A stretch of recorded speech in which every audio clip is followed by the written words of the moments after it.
Bonjour à toutes, bonjour à tous. Aujourd'hui, on se retrouve pour une nouvelle enquête en compagnie d'Aurélie, qui est en induction, qui ne connaît pas le sujet. Et je vais lui demander d'aller voir ce soir se préparer au meilleur. Oh, c'est beau comme sujet. Alors, on me montre un train qui arrive. D'accord. Mhm. Alors, on me montre la locomotive. C'est une locomotive à vapeur, là. Il y a une petite cheminée, là, avec la fumée qui sort. Et t'as le conducteur qui est hyper souriant. Enfin, le chauffeur, je sais pas comment on dit. Et qui dit, venez, venez, rentrez.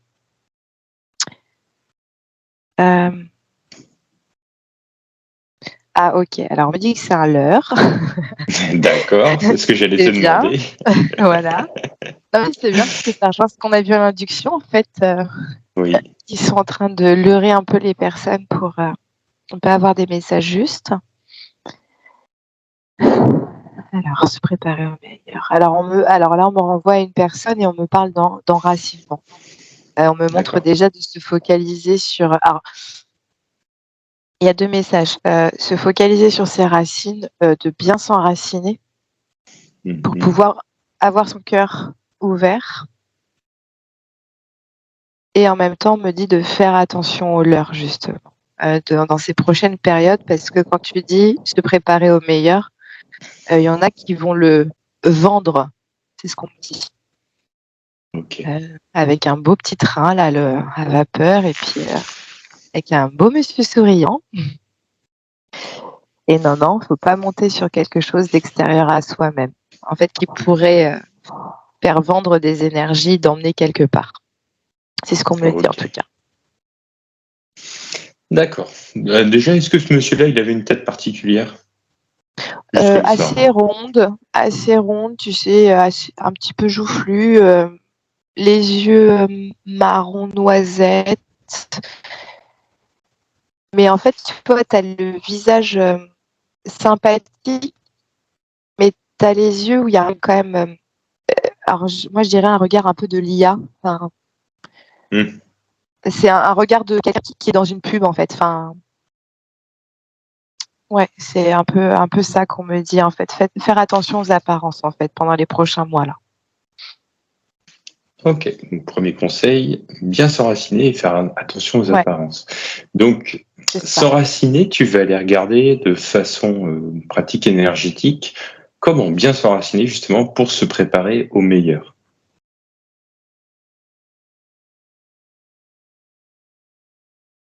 Alors on me dit déjà de vraiment être enraciné terre-ciel, à la terre, de poser l'intention.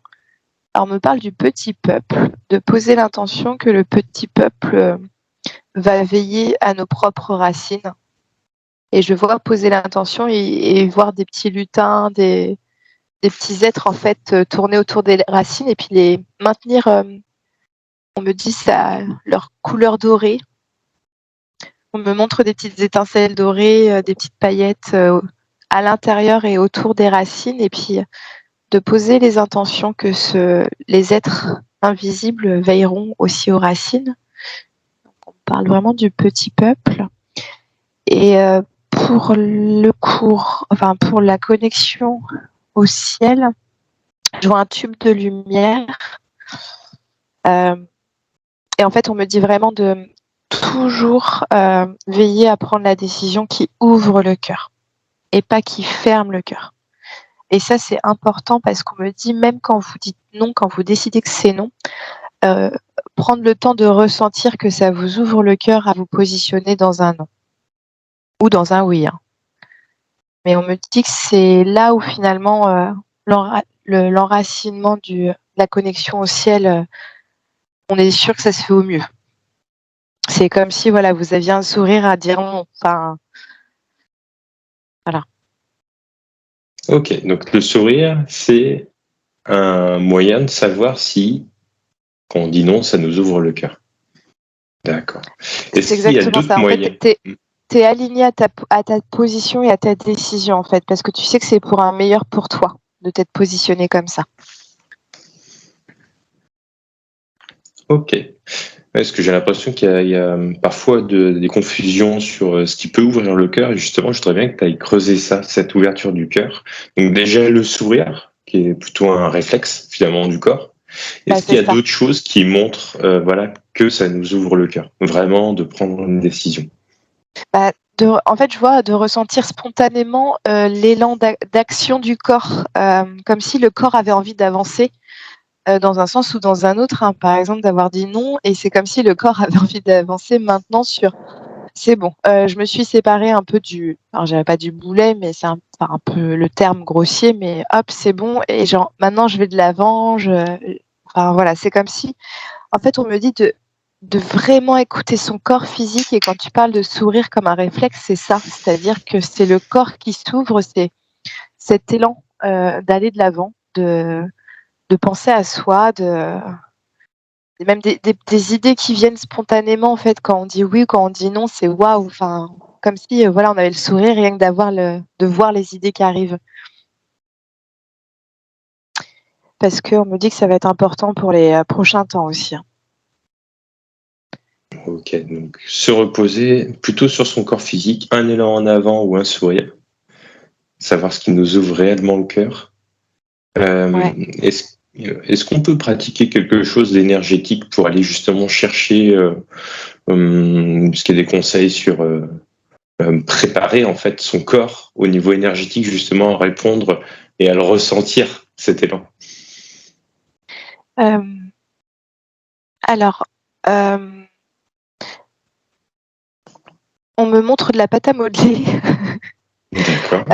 On me revient, en fait, quand on dit oui ou quand on dit non, en fait, c'est comme si, tu vois, tu prends de la pâte à modeler dans ta main comme ça, et je sais pas, tu t'apprêtes à prendre une décision avec une personne que tu sais que tu vas avoir au téléphone et que tu vas devoir te positionner. On me dit de prendre une pâte à modeler dans les mains et puis de voir, en fait, la trace de l'empreinte de tes mains quand tu as la pâte à modeler au moment où tu te décides. Et c'est comme si, en fait, ça montrait ton état de tension aussi intérieur au moment où tu prends une décision, et de voir si la pâte à modeler, elle a complètement la trace de ta main et puis qu'elle est complètement toute boudinée, bah, ça veut dire que tu étais en tension quand tu as pris la décision. Et si, je sais pas, tu fais une belle boule toute lisse, ou tu vois, tu l'as fait tourner, etc., quand tu discutes avec la personne, bah, c'est que c'est OK. Enfin, je sais pas, il y a un rapport avec des petits conseils comme ça qu'on me dit. Quand on revient au corps là, de tout à l'heure. Après, je suis désolée, j'ai oublié ta question. Non, c'est pas grave. Justement, c'était plutôt comment préparer son corps et son esprit aussi quelque part, son âme en fait, à percevoir ces messages qui, Voilà. voilà, qui vu que c'est l'ordre du réflexe, on peut ne pas y prêter attention. Donc, comment se préparer? Ouais. Alors, comment se préparer?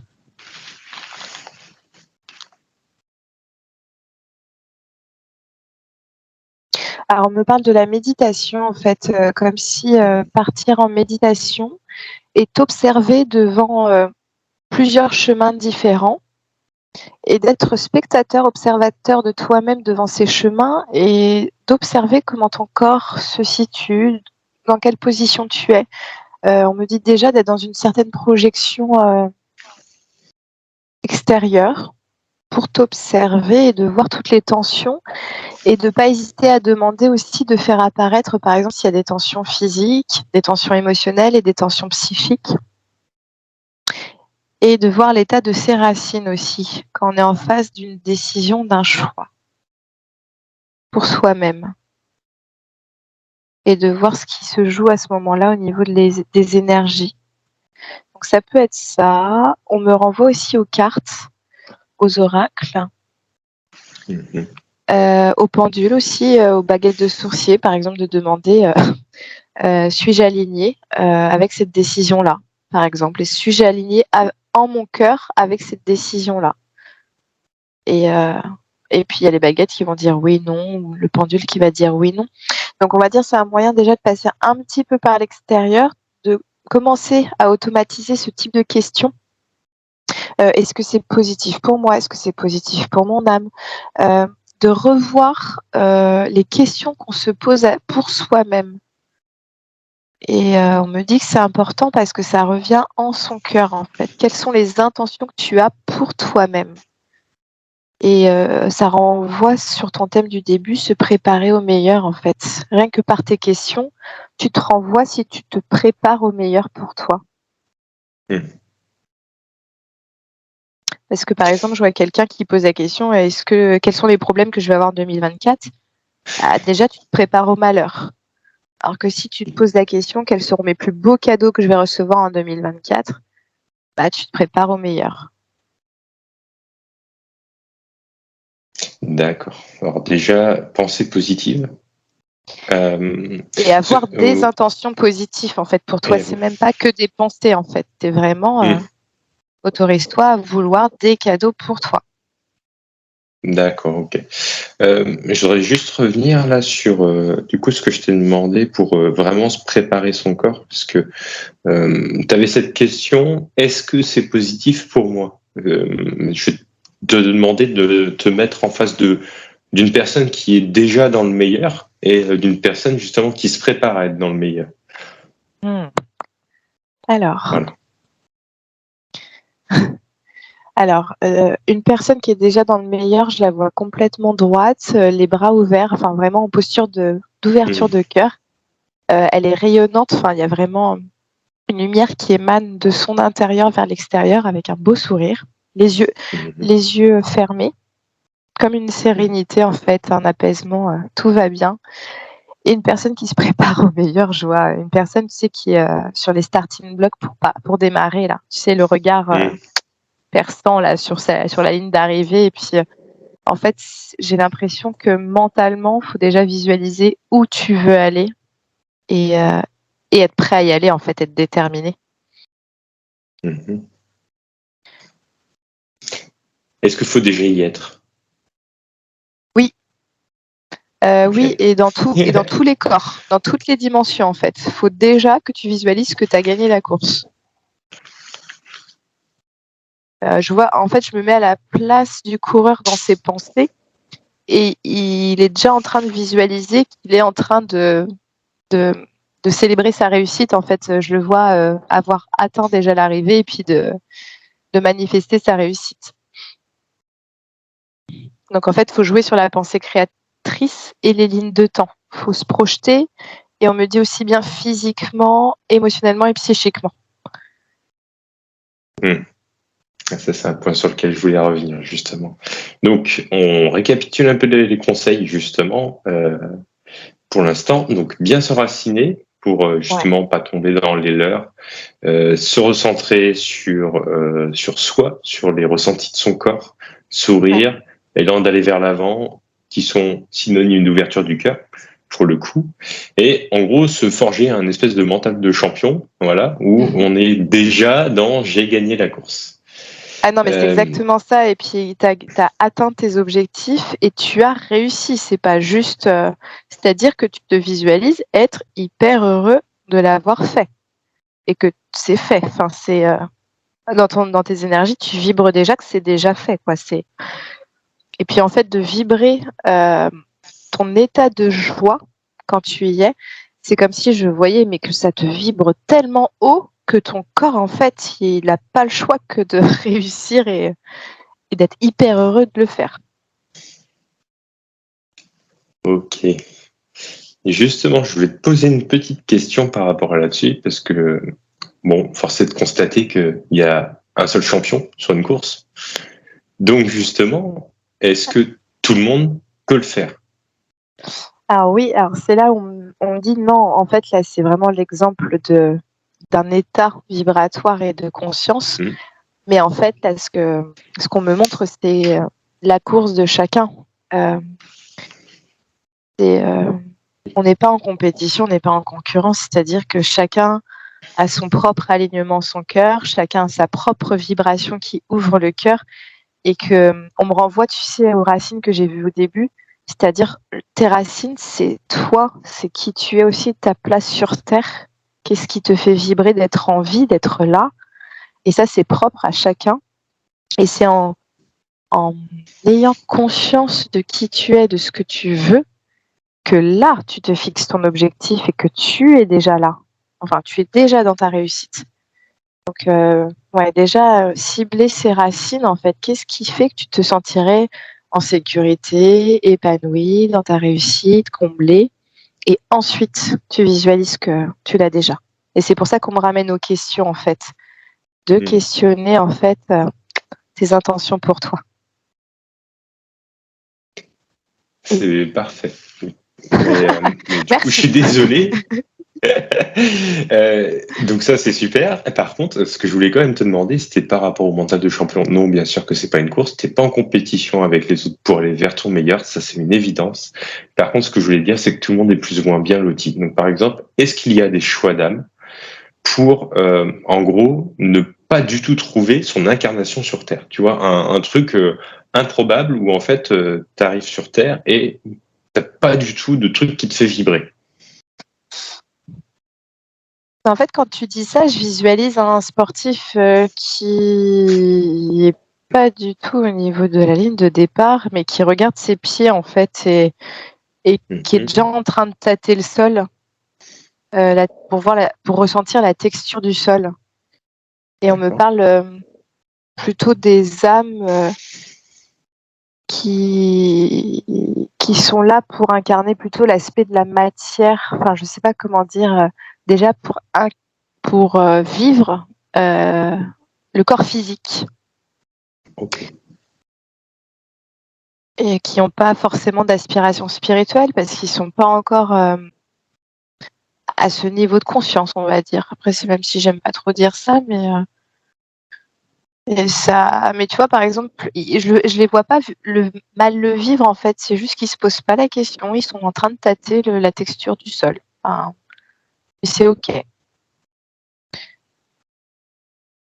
Et par contre, je vois que le sportif qui est parti et qui vibrait la réussite, lui, il a fait comme un tour de stade et il est passé juste à côté de celui qui tâtait le sol et puis ça a émis comme un élan d'air là, enfin un élan, ça l'a bousculé au niveau de l'air et je vois que ça l'a un peu ébouriffé et puis c'est comme si ça le réveillait un peu sur ce qui se passait autour. Mais après, je le revois pour regarder le sol, donc mais on me dit que c'est juste. Hein. C'est pas pour cette incarnation, quoi. Non, non, et puis c'est pas ce qu'il a décidé parce que je vois qu'en fait avant il avait été animal, hein. Donc voilà, c'est comme une transition pour l'instant.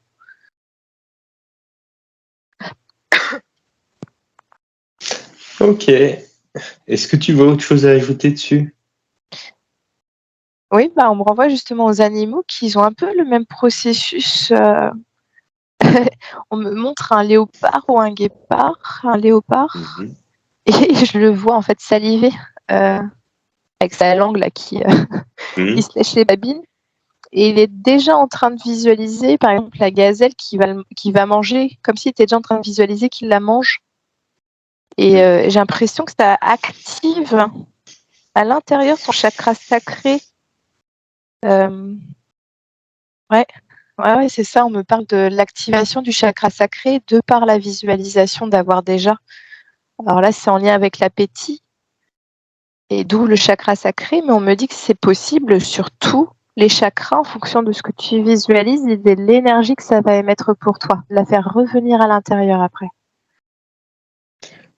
Ah bah tiens, c'est hyper intéressant ça. Est-ce que tu peux voir comment ça fonctionne justement au niveau de l'ouverture du cœur et de l'activation de ce chakra sacré, chez un être humain?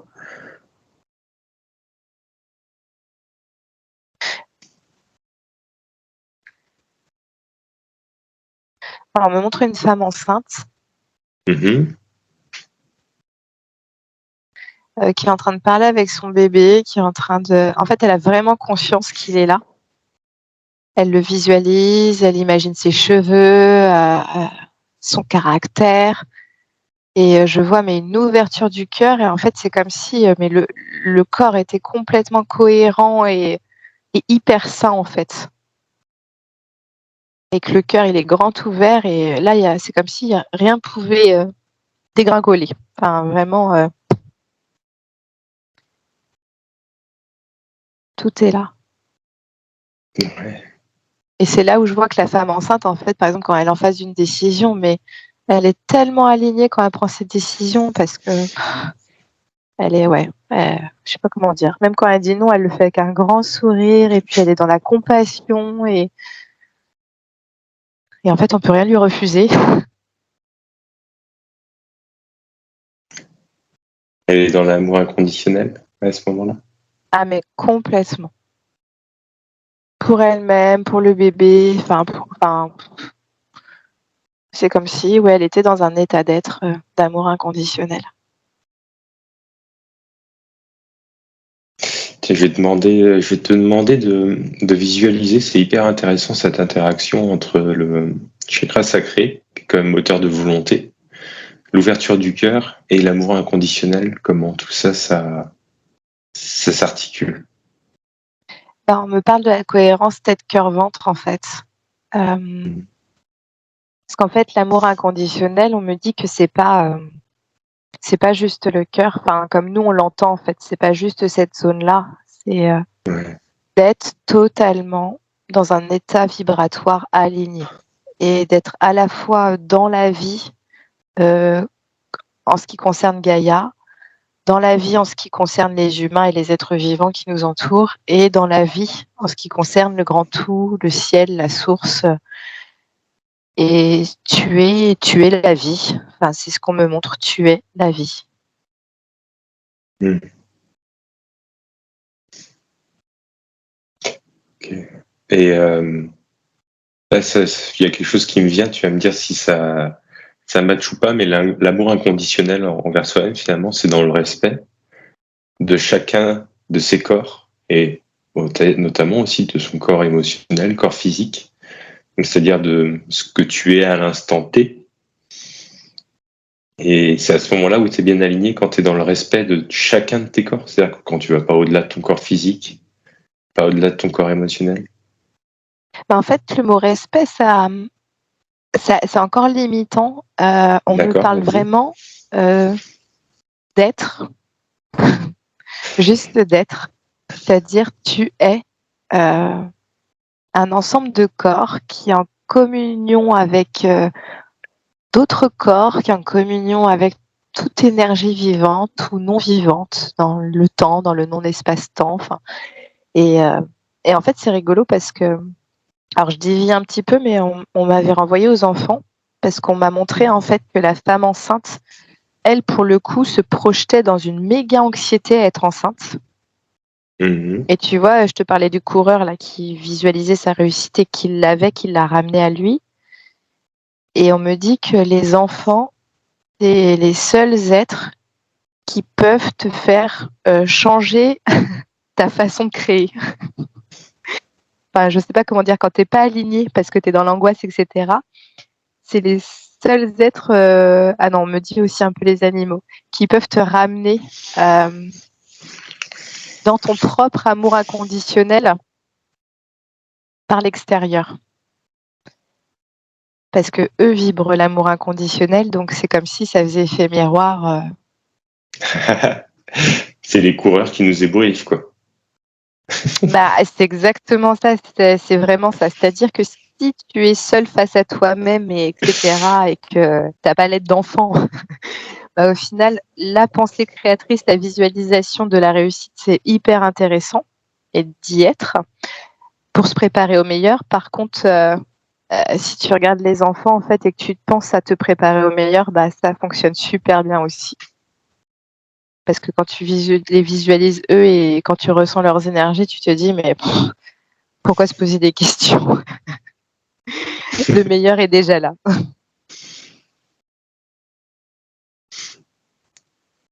Eh ben, super.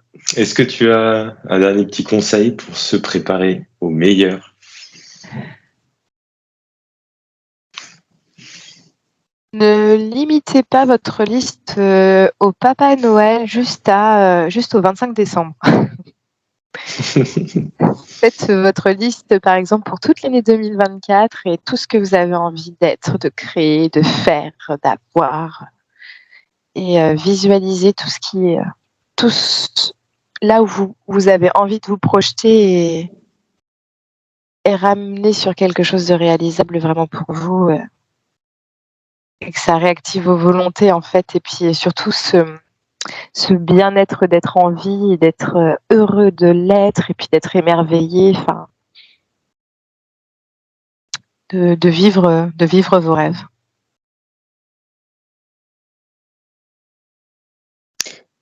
Bon. Et bien sur ce, moi je vais vous proposer qu'on se laisse pour le meilleur de cette fin d'année 2023, le meilleur de l'année 2024 et le meilleur de tout le reste de votre vie. Et n'hésitez pas à nous contacter avec Aurélie pour des soins. N'hésitez pas non plus. Donc la session de formation de janvier est complète. Merci beaucoup. Merci beaucoup pour votre confiance. Et on se remet une date en avril, c'est ça Aurélie? Oui, oui, oui. Ouais, voilà. Donc des nouvelles portes pour le meilleur. Pour vous. À bientôt. Au revoir.